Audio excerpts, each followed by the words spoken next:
سنا کہ یہ محمد ابن عبداللہ ہیں تو پھر مکے کے لوگ جھوٹ بول رہے ہیں، مکے کے لوگ غلط فہمی کا شکار ہیں، مکے کے لوگ مکاری کر رہے ہیں، مکے کے لوگ محمد کو سمجھ ہی نہیں پا رہے ہیں، اور جس نے محمد کو سمجھ لیا ہے، سلمان فارس سے آئے تھے، مصطفیٰ کو دیکھا تو کلمہ پڑھ کے مسلمان ہو گئے، بلال حبشی کو کوئی جانتا نہیں تھا، مصطفیٰ کی اخلاق کریمانہ زندگی دیکھی تو ہی بلال حبشی کلمہ پڑھ کے مسلمان ہو جاتے ہیں۔ یہ وہ دربار ہے جس کے بارے میں کسی نے کہا تھا کہ جب تک بکے نہ تھے تو کوئی پوچھتا نہ تھا، تم نے خرید کے ہمیں انمول کر دیا۔ پیغمبر فرماتے ہو کوئی اور دوسرا محمد ابن عبداللہ نہیں ہے، وہ میں ہوں محمد ابن عبداللہ جس کے بارے میں آپ کے ذہن میں لوگوں نے غلط فہمیاں پھیلا رکھی ہے۔ اب وہ کہتی ہے کہ جب تم محمد ابن عبداللہ ہو تو میرا دل کہتا ہے کہ تم کبھی جھوٹ بول ہی نہیں سکتے ہو، کیونکہ جو نبی ہوتا ہے وہ جھوٹ بولتا ہی نہیں۔ یہ ہے شان میرے آقا سید عالم صلی اللہ تعالی علیہ وسلم کی۔ بزرگوں، دوستوں، نوجوان ساتھیوں، مصطفیٰ کا کردار، مصطفیٰ کی اخلاقانہ زندگی، مصطفیٰ کی کریمانہ زندگی، مصطفیٰ کی مکی اور مدنی زندگی کو پڑھیے، اس کو سمجھیے اور اس کو اپنی زندگی میں اس کو کیچ کر کے اور مصطفیٰ کے بتائے ہوئے اصول و قواعد کے مطابق آپ زندگی گزار کے دیکھیں تو صحیح۔ آج پوری دنیا کا کفر اور شرک متفق و متحد ہو کر ایک پلیٹ فارم پہ جمع ہو کر کے اسلام کی جڑیں اکھاڑنے کی ناپاک کوششیں کر رہا ہے، مسلمانوں کو ختم کرنے کی ناپاک کوششیں کر رہا ہے۔ مسجدوں، مدرسوں، مزارات و قبر، یعنی تمام جو چیزیں جہاں سے دین کا کام ہوتا ہے، جہاں سے مصطفیٰ کا عشق کا سبق لیا جاتا ہے، ان تمام درسگاہوں پر ختم کرنے کی ناپاک کوشش چل رہی ہے۔ اگر ساری دنیا نے ایڑی چوٹی کا زور لگا کر کے پوری دنیا کے کفر و شرک نے ایک ہو کر کے تمہیں مٹانے کی کوشش کر ہی لی ہے، تمہارا خاتمہ کرنے کی کوشش کر ہی لی ہے، تو ان کا جو کام ہے ان کو کرنے دو، لیکن تم بھی اپنی ذمہ داری سمجھو، تم بھی یہ کہہ دو، پیمان کرو کہ دنیا ہمیں مٹانے کی کوشش کرتی ہے تو کرنے دے، لیکن ہم بھی اللہ کے گھر میں آج یہ عزم مصمم کرتے ہیں، یہ عہد و پیمان کرتے ہیں کہ بلبل سے بہرحال نشیمن نہ چھٹے گا، برقع تپا کے خوف سے گلشن نہ چھٹے گا، ماحول گرچہ اپنے یہ موافق ہی نہیں ہے، سرکار مگر آپ کا دامن نہ چھٹے گا۔ تم بھی ایک عزم مصمم کرو، تم بھی ہمتوں کا مظاہرہ کرو، تم سے یہ نہیں کہا جا رہا لاٹھی ڈنڈے لو روڈ پہ چلے جاؤ، تم سے یہ نہیں کہا جا رہا میدان کارزار میں کود پڑو نہیں، تم سے اسلام صرف یہ ڈیمانڈ کر رہا ہے، اسلام نے جو چیز حرام کر دی ہے اس کو ٹھوکر مار دیجئے، اسلام نے جن چیزوں کو حلال کر دیا ہے ان کو سینے سے لگا دیجئے، کیونکہ قرآن مجید میں رب فرماتا ہے میرا رسول تمہیں جو دے وہ لے لو، اور جس چیز سے منع فرمائے اس چیز سے باز آ جاؤ۔ مسجدیں کثرت سے بھرو گے نا، اسلام کے اصول پر چلو گے نا، حرام کو ٹھوکر مارو گے نا، حلال کو سینے سے لگاؤ گے نا، میدان میں اترنے کی ضرورت ہی نہیں پڑے گی، تمہارے لشکر کو دیکھ کر کے کفر و شرک کے ماتھے پہ پسینہ آ جائے گا۔ تو آج اسلام کی ڈیمانڈ سمجھے، اسلام کی ضرورت سمجھے، 5 ٹائم کے پکے نمازی بنے، گھروں میں اسلامک ماحول بنائے، غیبت اور چغل خوری کے بازار میں جا کر کے آگ لگا دیجئے۔ اگر آپ کی غیبت اور چغل خوری سے، آپ کی ذرا سی گندی حرکت سے کسی مسلمان کا دل دکھ گیا تو یہ مت سمجھیے گا ہم نے پیٹھ کے پیچھے اس کی برائی کی ہے، اس کو پتہ نہیں چلتا ہوگا۔ یہ کرامن کاتبین میرے تمہارے کاندھوں پر بیٹھے ہیں، یہ سب لسٹیں تیار کر رہے ہیں، پتہ چلے گا میدان کارزار میں کیا کرتے تھے کیا نہیں کرتے تھے۔ خدا کی قسم 4 دن کی زندگی ہے، زندگی اس طریقے سے مت گزارو جو تمہاری طبیعت کہے، زندگی اس طریقے سے گزارو جو مصطفیٰ کی شریعت کہے۔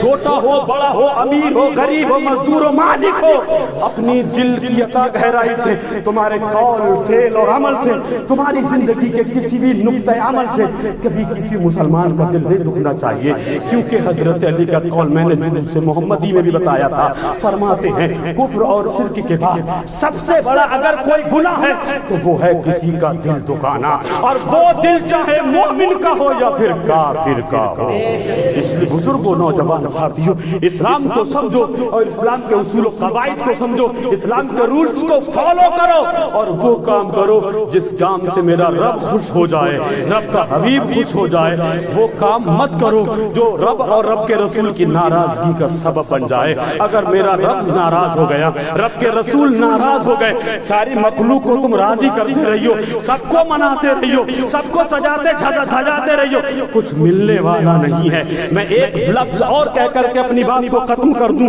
اور وہ یہ ہے کہ ہم نے دیکھا ہے پیروں کے پاس جا کر کے، میاں کے پاس جا کر کے، اللہ ماشاءاللہ سب کی برائی کی غرض سے نہیں کہہ رہا ہوں، میں اصلاح کی غرض سے کہہ رہا ہوں۔ پیروں کا معاملہ بھی عجیب و غریب طریقے کا ہے، نماز سے کوئی مطلب نہیں، روزے سے کوئی مطلب نہیں، زکات سے کوئی مطلب نہیں، حج و خیرات سے کوئی مطلب نہیں۔ ارے اپنے والدین کا دل دکھانے والوں، اگر تم پیر کے پاس جا رہے ہو تو ایسے ایک کروڑ پیر تمہارے کام نہیں آئیں گے۔ تمہارا سب سے بڑا پیر تو تمہارے گھر میں تمہارا والد موجود ہے، تمہارا پیر و مرشد سب سے بڑی تمہاری ماں ہے۔ اپنے ماں باپ کا دل خوش کر لو، اپنے ماں باپ کے آگے جھک لو، خدا کی قسم خدا تمہیں کسی جاہل ہوگی پیر کے آگے جھکنے کا نمبر ہی نہیں دے گا۔ اس لیے اپنے والدین کی خدمت کرو، والدین کی فرما برداری کرو۔ جن کے والدین دنیا میں نہیں ہیں وہ ان کے حق میں مغفرت کی دعا کرے، اور جن کے والدین ہیں اللہ کے گھر میں سچے دل سے عہد و پیمان کرنے کے زندگی کی آخری سانس تک ہم سب کچھ کریں گے،